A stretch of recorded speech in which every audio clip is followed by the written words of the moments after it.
आप बताइए। मैं केवल एक बेसिक बात ये कह रहा हूं, अभी तो जांच पूरी हुई नहीं है और एसआईटी कोई चार्जशीट तो करने वाली नहीं है, वो तो पुलिस ही करेगी। एसआईटी में अनिल मिश्रा का नाम आना, चंपत राय जी का कहीं जिक्र ना होना। और बात सुनिए मेरी एक सेकंड, इस्तीफा भी नैतिक आधार पर स्वीकार हुआ है। अनिल मिश्रा जी का इस्तीफा भी किसी कोई गड़बड़ झाले में नहीं इनका इस्तीफा हुआ है, उनका भी नैतिक आधार पर इस्तीफा स्वीकार हुआ है। तो एक व्यक्ति जिम्मेदार, उसकी निगरानी में कमी, उसकी पारदर्शिता में कमी, दूसरे आदमी का कहीं उसमें जिक्र नहीं है। टिन्नू, अच्छा एक सेकंड, एसआईटी में टिन्नू यादव का बार बार जिक्र है कि टिन्नू यादव के पास चाबियां कहां से आई, तो टिन्नू यादव को चाबियां किसने सौंप दी? टिन्नू यादव किसका आदमी था? कैसे वो पूरे मंदिर के अंदर टहलता घूमता था, जहां चाहता था वहां चला जाता था? इसकी बात कोई करेगा? मैं इसलिए कह रहा हूं कि ऐसा लगा कल की प्रेस कॉन्फ्रेंस को देख करके भी। अगेन मैं फिर एक बात कहता हूं, चंपत राय जी के खिलाफ कोई जानबूझकर आंदोलन छेड़ने वाली बात नहीं है कि चंपत राय को के खिलाफ कुछ किया जाए। कुछ मिले तो मिले, नहीं मिले तो नहीं मिले। लेकिन यह ऐसा लग रहा है कि चंपत राय जी चूंकि विश्व हिंदू परिषद के सबसे शीर्ष व्यक्ति थे जो वहां पर बैठे थे, इन पे आंच नहीं आनी चाहिए, बाकी सब चलेगा, लेकिन इन पे अगर आंच आ जाएगी तो सारे प्रोजेक्ट पे आंच आ जाएगी, ऐसा प्रतीत हो रहा है। क्या इससे बचा जा सकता था? बचा, जिनको बचाना था उसको बचा तो दिया, और कितना बचाना चाहते हैं आप? आपने कहा कि एसआईटी की रिपोर्ट को लिए कि ऐसा हो गया, ऐसा मुझे लगता है ऐसी रिपोर्ट आनी थी, होना चाहिए था कि नहीं होना चाहिए था नहीं, लेकिन ये संभावना थी कि ऐसी रिपोर्ट आएगी। चंपत राय जी को हम तो कोई निजी तौर पे जानते नहीं, कोई दुश्मनी नहीं हमारी, बिल्कुल नहीं, लेकिन एसआईटी की रिपोर्ट में चंपत राय जी का जिक्र नहीं है। और एसआईटी, उससे पहले आपने बताया कि वो तो बहुत भले आदमी थे, कि वही तो वहाँ से पैसा लेकर आए थे, लोगों के पास से जो भी था उठाया, पुलिस वाले को ले गए, बिना पुलिस वाले को भी बिना कानून के ले गए, लेकिन वहाँ से पैसा लाकर वहाँ पर रखा गया कारसेवकपुरम में। तो क्या एसआईटी को ये जिक्र नहीं करना चाहिए था कि भाई आपने ये पैसा कैसे उठाया, कितना पैसा उठाया? पुलिस वाला होता तो वो उसी समय तलाश कर लेता कि भाई और कितना पैसा है कि नहीं है, और क्यों नहीं थी, क्या इसकी जिम्मेदारी नहीं है चंपत राय जी की कि वो उस पर उसी समय एफआईआर कराते? इसका जिक्र एसआईटी को करना चाहिए था कि नहीं करना चाहिए था? एसआईटी ने चंपत राय जी का जिक्र ही नहीं किया, मानो वो तो है ही नहीं इस सारे मामले में। और मान लीजिए वो इतने ही ईमानदार आदमी, मैं उस पर फिर ये कहता हूँ ईमानदार आदमी, तो मैं उनके कोई उस पर नहीं कर रहा सर्टिफिकेट, न तो दे रहा हूँ कि वो ईमानदार हैं या बेईमान है, इसका नहीं। तो फिर इस्तीफा नहीं लेना चाहिए था। क्यों इस्तीफा के लिए दबाव डाला गया? ट्रस्ट की तरफ से दबाव बनाया गया, ट्रस्ट ने वो इस्तीफा ले लिया। और ये बार बार ये बात कहना कि दूध का दूध पानी का पानी हो जाएगा, मैं कह रहा हूँ मामला ही मलाई का है। मलाई से दूध का दूध पानी का पानी नहीं होता। ये मसला तो मलाई का है, और आप दूध का दूध पानी का पानी कर रहे हो। 1 लीटर दूध में से पानी निकालने की कोशिश करो, मलाई से निकाल सकते हो क्या? दूध भी नहीं निकाल सकते, पानी भी नहीं निकाल सकते। तो ये तो जांच ही नहीं हुई है। इसको तो मतलब ये इससे ज्यादा लीपा पोती मैं नहीं समझता कि किसी तरह की हो सकती है। और ये कोई कहे कि आप सवाल नहीं पूछ सकते, तो कौन सवाल पूछेगा? और मैं ये भी कह रहा हूं, मैं ये कोई ब्लैंकेट स्टेटमेंट नहीं है, मैं हर किसी के लिए नहीं क्लेम कर सकता। मैंने जितने संघ समर्थकों से बात की वो संतुष्ट नहीं है इस कार्रवाई से। ये जरूर है कि चलो ठीक है, अब हो गया तो हो गया, कोई आदमी नहीं चाहता हमारे घर की बात जो है बाहर चौराहे पर डिस्कस हो और लगातार होती रहे, लेकिन संतुष्ट नहीं है लोग इससे। मैं कह रहा हूं उन लोगों की राय में ये हो सकता है कि वो घर की बात है, ये घर की बात नहीं है। अभी आपने जो ये इनका इस्तीफा कैसे स्वीकार हुआ ये भी सुन लीजिए आप जरा, वो बयान सुना दीजिएगा जरा महंत कमल नयन व्यास जी का। ये महंत नृत्य गोपाल दास जो ट्रस्ट के अध्यक्ष हैं, उनके उत्तराधिकारी हैं, ये बता रहे हैं कि वहां पर इस्तीफा कैसे हुआ और कैसे इनका इस्तीफे को लेकर के अंदर जो है 2 राय बनी हुई थी कि इस्तीफा स्वीकार किया जाए कि ना किया जाए, और किसके कहने पर फिर ये हुआ कि नहीं, हमको रेजिग्नेशन तो इनका लेना पड़ेगा। देखिए, चंपत जी के इस्तीफा के विषय में जितने भी वहाँ ट्रस्टी थे, सबने एक स्वर से कहा नहीं, इस्तीफा स्वीकार नहीं है, क्योंकि राम जन्मभूमि के लिए चंपत जी ने बहुत कुछ किया है। कितने दिन से संघर्ष करते आ रहे हैं, सब कुछ उन्हीं का किया हुआ है। मंदिर निर्माण में भी बहुत परिश्रम किया है, इसलिए कोई भी उनके इस्तीफे को स्वीकार नहीं कर रहा था।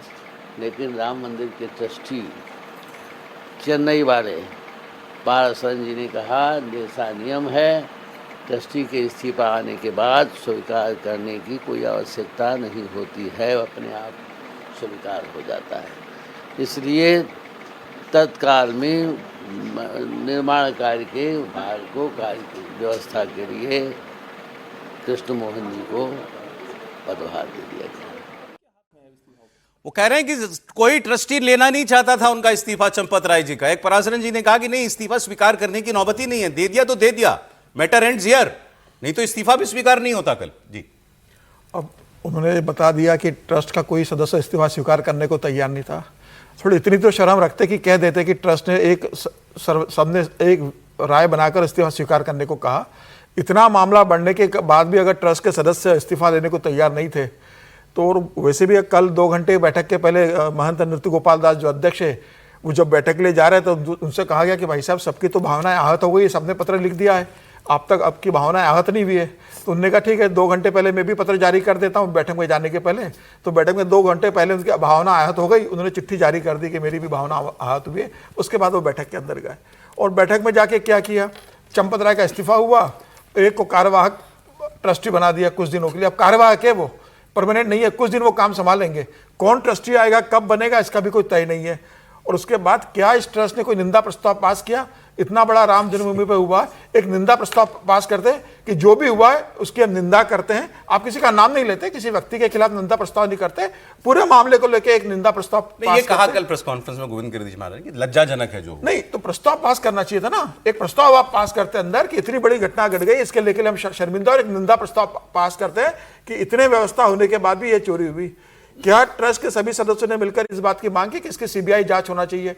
हम चाहते हैं कि इसकी सीबीआई जांच हो, इस पूरे मामले का दूध पानी का पानी हो। एसआईटी कर रही है लेकिन हम चाहते हैं सीबीआई की जांच हो। देश की जनता को सीबीआई पर भरोसा, हम चाहते हैं सीबीआई की जांच हो। क्या ट्रस्ट के सभी सदस्यों ने मिलकर पत्रकार वार्ता ली? इतना बड़ा मामला था, सारे पदाधिकारी सामने आते और सारे मिलकर इसकी पत्रकार वार्ता लेते और हर प्रश्नों का जवाब सिलसिलेवार देते। ये बताते कि भाई आप संतुष्ट नहीं लग रहे कल जो हुआ उससे? इसमें सिर्फ इस्तीफा हुआ, क्या इस्तीफा स्वीकार और क्या हुआ? पहले भी आप सबने बता दिया था कि वो तो होना ही था। उसके लिए आपने 12 तारीख से 7 तारीख तक की बैठक की। पूरा हिंदू समाज देख रहा है कि 6 तारीख को आपसे ये समझना ही चाहता हूं, ये तो आप कभी भी इस्तीफा ले सकते थे, इसके लिए आपको बैठक की जरूरत थोड़ी। जो देश में जो लोग मोदी आरएसएस विरोधी हैं उनकी बात छोड़ दीजिए, वो सबको चोर मानते हैं, वो मानते रहेंगे। इनके ये कुछ भी कर देते, ये अपना दिल निकाल के रख देते, वो तब भी नहीं मानने वाले थे। उनकी बात नहीं करता मैं। जो लोग न्यूट्रल हैं और जो लोग समर्थक हैं इधर के, क्या वो लोग अब कल के बाद से भरोसा उनका कायम हुआ कि नहीं हुआ? और वो संतुष्ट हुए होंगे कि नहीं भाई चलो ठीक है कर दिया उन्होंने? देखिए, सच्चा हिंदू, सच्चा सनातनी और सच्चा स्वयंसेवक तो संतुष्ट नहीं हुआ होगा। अब ठीक है कि इस मामले को लिपापोती करना है, अब इस पर करेंगे भी तो क्या? ट्रस्ट की बैठक हो गई, ये फैसला हो गया है, तो अब इस बात पे सहमति देना है तो सहमति दे देंगे। लेकिन आहत सब कल से उसकी बैठक के बाद ज्यादा आहत है। जिस तरीके से हुआ है उससे ज्यादा उसको पूरा हिंदू समाज एक टकटकी नजर से देख रहा था और उम्मीद कर रहा था कि कोई बड़ी घटना निकलेगी। हो सकता था अगर इनके अंदर थोड़ा आंखों में पानी होता, शर्म होती, तो सारे ट्रस्ट के मेंबर सामूहिक इस्तीफा दे देते कि हम लोग इतने आहत और हमने विचार किया और हम सब इस्तीफा दे रहे हैं, नया ट्रस्ट बनाया जाए, एक तरह का दाग नहीं लगना चाहिए, हम सब इस्तीफा देने को तैयार है। कौन सही है कौन दोषी, हम इसे पढ़ना नहीं चाहते कि भाई किसका घर ज्यादा मिला है किसका साफ है, हम इसमें नहीं पढ़ेंगे। हम सब इसके सामूहिक जिम्मेदारी लेके सामूहिक इस्तीफा दे रहे हैं और नया ट्रस्ट का गठन किया जाए। वो भी नहीं हुआ तो इस बैठक से निकला क्या? सिर्फ इस्तीफा निकला है, कार्यवाहक बना दिया गया, बाकी जिन्होंने कुछ नजर नहीं आ रहा। सर मैं आगे जरूरी है क्योंकि शायद समीर जी से रह गई होगी। चढ़ावे की राशि की गणना प्रक्रिया में अनियमितता से न्यासीगढ़ आहत एवं चिंतित हैं। और उसके बाद लिखा हुआ है, इस दुर्भाग्यकारी प्रकरण पर गंभीर खेद व्यक्त करते हैं न्यास की तरफ से। बड़ा एहसान नहीं एहसान नहीं है। उन्होंने कहा कि उसमें कोई ऐसा कुछ था नहीं, मैं इसलिए वो लाइन पढ़ रहा हूं। देखिए सौरभ, ये चीज समझिए, इसको बड़ी गंभीरता से मैं कह रहा हूं। हम करवा क्या लेना चाहते हैं ये भी अब जरा समझना है। हम क्या चाह रहे हैं कि न्यास इन्वेस्टिगेटिव एजेंसी बन जाए, क्रिमिनल प्रोसीजर फॉलो कर। एसआईटी और न्यास को अलग अलग करके देखिए। न्यास को, जो न्यास से आप उनको जवाबदेही करिए कि न्यास ने ये नहीं किया, तो उसमें क्या आएगा? त्यागपत्र हुआ। जो गोपाल नगर कोर्ट है उन्होंने त्यागपत्र नहीं दिया था, उसमें भी लिखा हुआ है कि चूंकि इनके ऊपर ये आया इसलिए इनको भी हम इससे बाहर कर रहे हैं। मैं ये कह रहा हूं कि जो चीजें न्यास ने की है उसको भी आप देखेंगे ना। न्यास की प्रेस वार्ता में किस प्रश्न का उत्तर नहीं दिया गया, मुझे बताइए, किस प्रश्न का उत्तर नहीं दिया? अब चंपत राय को फांसी पर चढ़ा देना है, ये तो नृत्य गोपाल दास जी कर सकते हैं, ना गोविंद देवगिरी जी कर सकते हैं। अगर दोष मिलेगा तो कानून करेगा।